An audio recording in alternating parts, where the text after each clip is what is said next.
আসসালামু আলাইকুম। বাংলাদেশ প্রিমিয়ার লিগে যেখানে কিনা শ্রীলঙ্কার উল্টা পুল্টা প্লেয়াররাও আইসা খেলে, সেখানে কিনা বাংলাদেশের যারা টপ লেভেলের প্লেয়ার তারা চান্স পায় না। যেখানে কিনা 4টা বিদেশি প্লেয়ার খেলানো যায়, সেখানে আপনার 3টা প্লেয়ার খেলিয়েও বাংলাদেশের কোনো তাহিদ হৃদয়, মোস্তাফিজুর রহমানকে সুযোগ দিচ্ছে না। সো মোস্তাফিজ এবং তাহিদ হৃদয় এতই খারাপ ভাই, এতই খারাপ, তারা কিনা 3টা প্লেয়ার নিছে কিন্তু বাংলাদেশের ফরেন কোনো কালেকশন তারা করে নাই। ডাম্বুল্লা সিক্সার যেটা কিনা বাংলাদেশের ফ্রাঞ্চাইজি তারা তত্ত্বাবধান করে, সেখানে কিনা বাংলাদেশের প্লেয়ারদের আধিপত্য নেই। সো কথা হচ্ছে ভাই, এত ইম্পর্টেন্স আমরা লঙ্কান প্রিমিয়ার লিগে দিয়ে থাকি, কিন্তু মানে এটা আসলে আমাদের জন্য খুবই একটা খারাপ বিষয়। সেটা হচ্ছে তাহিদ হৃদয় তো পাই নাই চান্স, মোস্তাফিজুর সাইড বেঞ্চে বসে আছে। মোস্তাফিজুর কি এতই খারাপ করছে? হ্যাঁ, একটা ম্যাচে খারাপ যেতে পারে। ওই দিন কি শুধু মোস্তাফিজই খারাপ করছিল, আর কেউ খারাপ করে নাই?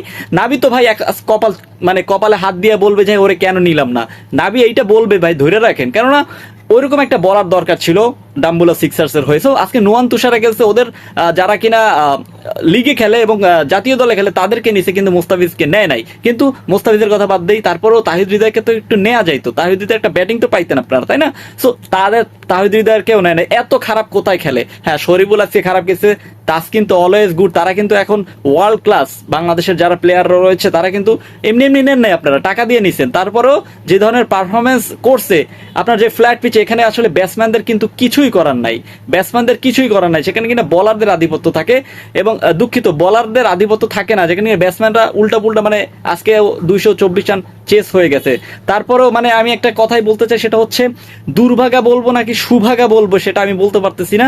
আপনি কি মনে করেন বাংলাদেশের প্লেয়ারদেরকে এইভাবে অবহেলা করাটা ঠিক? প্লিজ কমেন্ট করে জানাই দেন। শ্রীলঙ্কার তো উল্টা পুল্টা, যেখানে কিনা লিগেও চান্স পায় না তাদেরকেও বিপিএল এ এসে সুযোগ দেওয়া হয়, সেখানে কিনা বাংলাদেশের প্লেয়ারদেরকে এরকম অবহেলা করতেছে। নাবি বলেন, মানে পুরো টিম ম্যানেজমেন্ট কোন প্ল্যানিং এ আগাচ্ছিল সেটা আসলে আমার জানা নাই ভাই। আপনি যদি জেনে থাকেন প্লিজ কমেন্ট করে জানাই দেন। আর হ্যাঁ, ভিডিওটি ভালো লেগে থাকলে অবশ্যই চ্যানেলটা সাবস্ক্রাইব করে পাশে থাকুন। ধন্যবাদ।